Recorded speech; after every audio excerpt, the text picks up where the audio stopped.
Hey folks, this is Vince with Dad's Gaming Addiction, and today we're going to check out Star Trek Legends. This is a game that you can find on Steam's Early Access program for about $20, and I stress early access.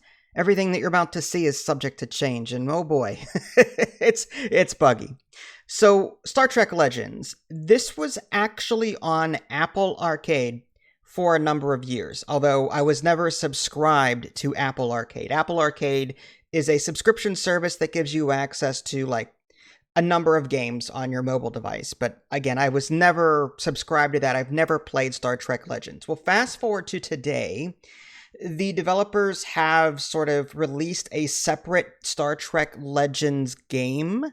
It's based off of the same Apple Arcade game, but there's no like, I guess, energy. You pay once on the Steam version and you pretty much like get access to everything, but you have to play to unlock stuff. So rather than it being like, there's no microtransactions. It's all, you earn it in game.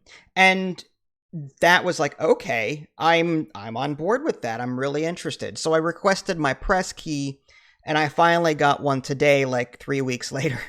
So here I am, and I did say it was buggy. So I'm going to take you through this personally because there's a lot of different things going on here. This is the main menu. There's no options screen whatsoever. I'm going to go ahead and hit continue. If you start a new game, it'll tell you what's going on. It involves the Nexus. I don't want to spoil it for you, but suffice it to say, the Nexus is pretty much given the developers the excuse to get every character in the Star Trek universe to sort of work together and do different things. If you've ever played Star Trek Timelines, it's pretty much the same thing in that you're going to be unlocking, characters from the Star Trek Next Generation era, the original series, even Discovery's in here, which I could care less about, but that's something else. Anyway, so you'll be able to send shuttlecraft out on missions to gather materials. You can assign crew members and they just go out and get materials. There are these operations. These are like things that are active on certain days of the week. And, there's like battle number 1. If you beat this battle, you get this reward. And then battle 2, it gets progressively harder as you go. I can't get past battle 1 right now because I just started playing the game. Okay, so there's different events that will pop up over time and they expire and new ones come out, very mobile-esque that way. So that's what the operations area is. There's a news section that will keep you up to date on what's coming up and all that good stuff.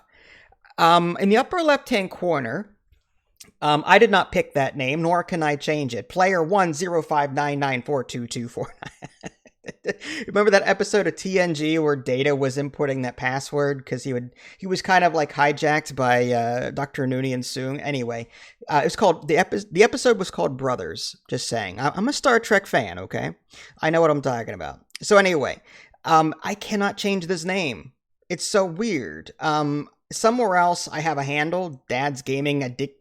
But, like, it's cut off and I can't change that either. So the ability to change my profile name would be nice. Like, it's just weird that it's not in there. Options menu. Let's do that. Oh, okay, hold on. Okay. So this is buggy. Every time I go to the options menu, it blows up into full screen. Now well, where's the full screen option? There isn't one. Now I know a workaround, hold in Alt-Enter, and sometimes that will work.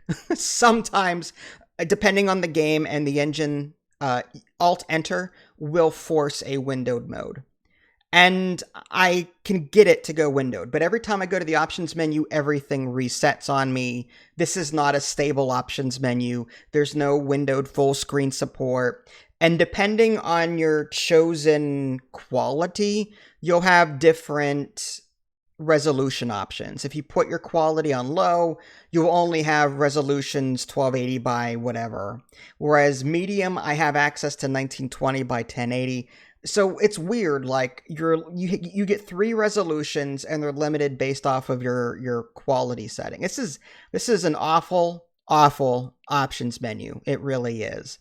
So they really need to do something about that. And this player ID is what I was talking about. I can't change that either. It looks awful. Anyway, oh, and by the way, in the options menu, even though the sound and music are off, certain things in the environment still make noise. It's really weird. So to get the game to mute completely, you have to go to your desktop audio mixer and turn the sound off that way. Okay, so it's just annoying. Getting back to the rest of the interface, you've got your daily login to receive rewards.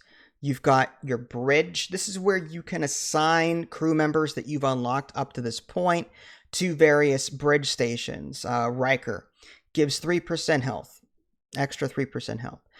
Worf gives Klingons gain 5% attack. And B'Elanna Torres gain plus 3% tech. Different things like that. One thing I don't like is that when you mouse over, instead of clicking on the eye, just mousing over it brings this up. I didn't ask for it. If you accidentally mouse over an eye, you have to then close it.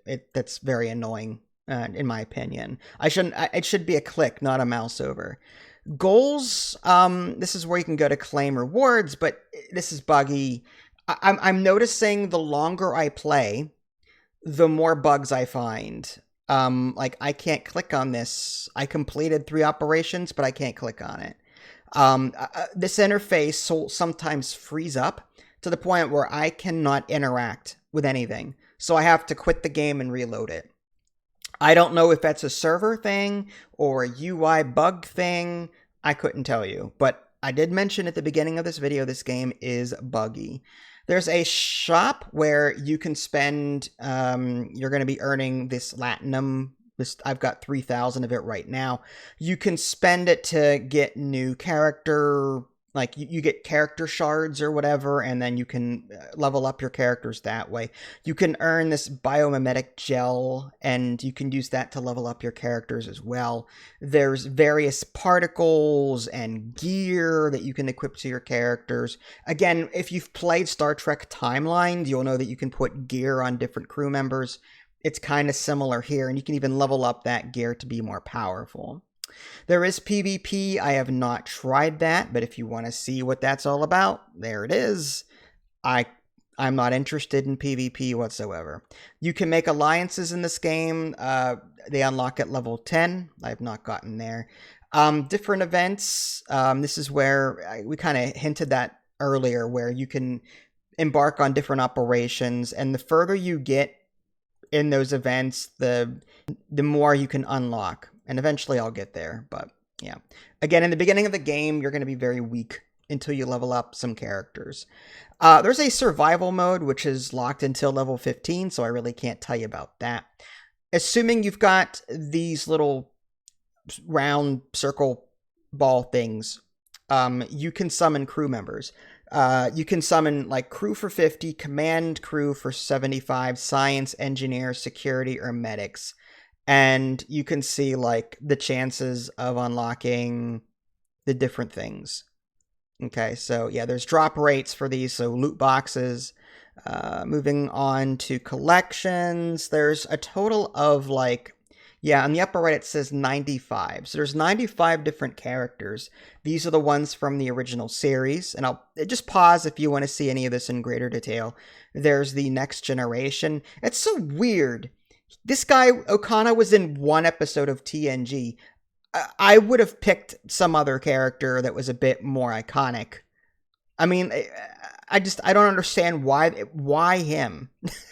There are so many other TNG characters that they could have. Wesley Crusher. Is Wesley Crusher in here? I don't see Dixon Hill. Why? So wait, Locutus and Dixon Hill. Where's just Picard?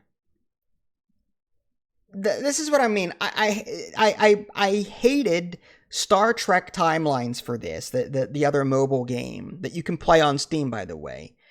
There were 75 different versions of Riker and 75 different versions of Picard. Just give me one regular version. This kind of practice is like, just in Timelines, it was encouraging you to spend real money to unlock all these things. It's stupid. In this game, again, you only pay once. and you're good to go. But still, like, why do we need Locutus and Dixon Hill? Just give me Captain Picard. I would have just preferred that. I don't know why they had to do that. Deep Space Nine characters, in case you're curious. Again, pause if you want to see this. Wait, Captain Picard is on Deep Space. He was in one episode, the very first episode of Deep Space Nine. Why is Captain Picard in Deep Space Nine? That doesn't make any sense to me. Okay. And then Star Trek Voyager. I want to see more of this because Voyager was one of my favorite Star Trek series. The whole idea of getting home from the Delta Quadrant. They could. Where's Tom Paris? I want to see Harry Kim. I want to see more of these characters. Hopefully they add more. And then Enterprise. Again, very weird. Antak and Dahlem. Phlox, T'Pol. Where's Jonathan Archer? He's the captain. Why wouldn't he be in here? Shran, okay, fine, but where's Archer? Give me Porthos. I don't care. And then there's Discovery. So this is what I'm talking about. Like, some of the character choices in this game are strange. Oh, now they've got another Picard under Star Trek Picard. It doesn't make any sense to me there. Oh, Captain's Club. Okay, so now they've got first officers. So I just don't understand why Nerys. Were they under Deep Space Nine? I don't remember at this point. So there's different collections, I guess, but still, like, it doesn't. There's no rhyme or reason for some of these categories, as far as I can tell, unless they have some kind of synergy bonus that I'm not aware of. I did see something about synergy, but I don't know how they operate yet. These are generic crew members here that you can unlock. So yeah, those are all the different characters that are in the game. And if you go to your, not that one, if you go to your crew button, this is where you can go to increase their power level. So if I click on Commander Riker, for example, these 4 slots in the middle are for gear, so I can equip various gears there. The particles you can buy in the shop, and you can assign them there.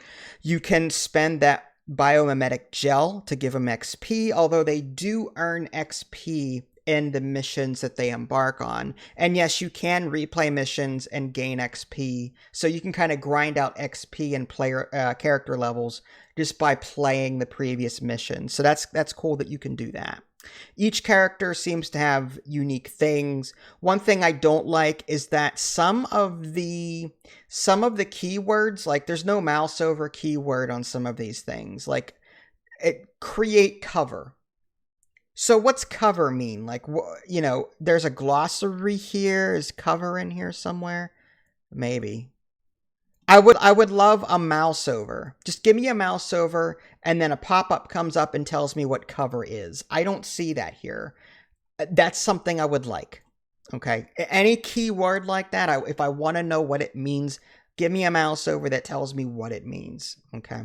So there's that. Yeah. So you're going to level up your crew members by playing, by spending resources, and the like. Okay. So now that we've got that, let's go ahead and show you the mission side of it. So this is a story. You start with Into the Nexus, and then you move into the next one, which is this episode 2, and so you're going to be doing various episodes, and it looks like there's 8 of them possibly, although there are multiple difficulties that you can do. This is okay. Stuff is disappearing on me. Where'd episode 2 go? Like I said, very, very buggy. So I'm going to go ahead and say this one and hit replay. And this is where you can assign your crew members. You can pick up to 4. And again, I don't know about the synergy. No active synergy. But the game doesn't explain how to get synergy. I don't. Maybe it's 4 of the same type. I couldn't tell you. Let's unequip her and add in Riker, and I guess let's get Worf's already in there. Okay, that's fine. We'll hit engage. And again, I do have everything muted. There is, typical sound effects for the transporter and the like. So the way these missions play out, you're going to be embarking on, a path. And sometimes you'll be asked to choose which way you want to go. Sometimes it'll be like, test your test this particular like command skill. And if you have enough of it, you can go that way. Otherwise, go this way. So sometimes you might have to replay a mission to see everything that there is to see. Like if you complete a mission, you might see 75% done or 83% done. What did I miss? Let's go back and let's choose a different way. Okay, now I've got everything. Okay, so this is all, let me go ahead and turn off that and that. Okay, so yes, you can autoplay and you can also increase the speed up to ×4. Typical turn order along the top, there's initiative order.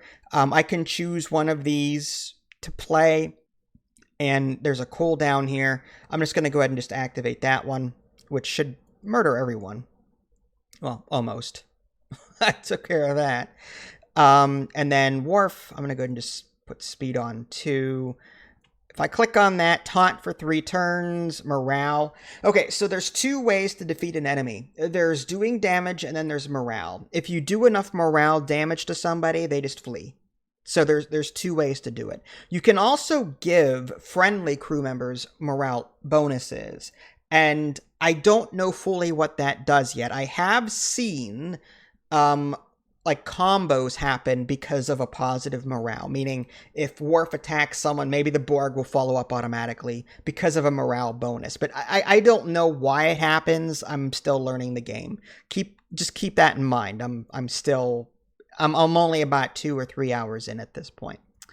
Okay, so victory, they earn XP as I was explaining, so you can earn XP just by replaying these levels. All the XP is a bit, it's a small trickle, but it's still a thing. I don't know why Michael Burnham is talking when she's not in my away team. Probably just programmed to do it. Okay. And this is the typical gameplay flow. Get through... Okay, this is what I'm talking about.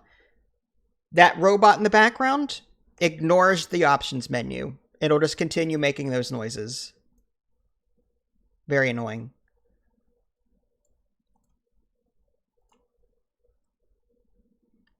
Yeah. So, what do I think so far? It's not a bad game. I will keep playing this because I'm a big Star Trek fan, but I have to warn you, it seems a bit unstable and buggy. So, like, I have a feeling that as you're playing this game, you're going to notice more and more things happening. Here's an example of a choice that you could make. I've done both already, but I don't have any science with me right now, so I can't choose the terminal option. So I have to click on advance and go a different way. But again, I've already replayed this and done them all. But yeah, like, I have a feeling that if you were to play this game, you're going to find some things wrong with it. They just keep popping up every now and again, and they're going to annoy you. Which they've annoyed me. Again, I will stress this is early access. What concerns me a little bit, I'm actually a part of their Discord channel, and people are complaining about server stability, about things happening to their accounts, and they're not getting stuff, and it's Helldivers 2 all over again, and in a very rare blue do I see a red, I guess, representative. I don't think they're Tilted Mill, the developers, but I think they're like a go-between, kind of like an admin for the Discord. I see them once every so often respond. Like, for example, they recently nerfed something in Star Trek Timelines, and they said, we listened to feedback and blah, blah, blah, blah, blah. And immediately people were like, well, you nerfed this in Star Trek Timelines, and we were complaining that it was already underpowered, so why did you nerf it? You didn't listen to us, blah. And I have not seen a response to that yet. So, like, it's just, there's a lot of back and forth, there's a lot of drama, and there's a lot of bugs and a lot of issues happening here. So I just have to warn you about the state of this game. I'm going to try not to get too attached because I don't know how. I hope that this game gets patched and succeeds, because we need a good Star Trek game. Timelines was fun for a while. I enjoyed it, but again, I don't need 75 different Picards. I really don't. It's just you're milking microtransactions at that point. You're milking, the whole forcing people to continue playing, just in the off chance that they might spend money. I don't like that. Luckily, again, this game is pay once and that's it. So there are no microtransactions, but yeah. So just be warned. If you pick up this game now, it may not work right. And getting a response on the Discord may be frustrating. You may not get a response at all. I mean, I'm seeing it. So my advice to you is, if you can grab it on a sale, like say 25, 50% off, something like that, maybe then get it. But for right now, maybe let it cook a little bit longer. It's definitely not a polished thing yet. And I know, early access, I know. But I've seen games that are more polished than this in early access, is what I'm saying. Okay? So just keep that in mind. And this not being able to complete my goal and earn the reward I need, I mean, that's kind of big, just saying. All right, well, there you go. That was Star Trek Legends. This is Vince. Thanks for watching. I'll catch y'all next time. Take care.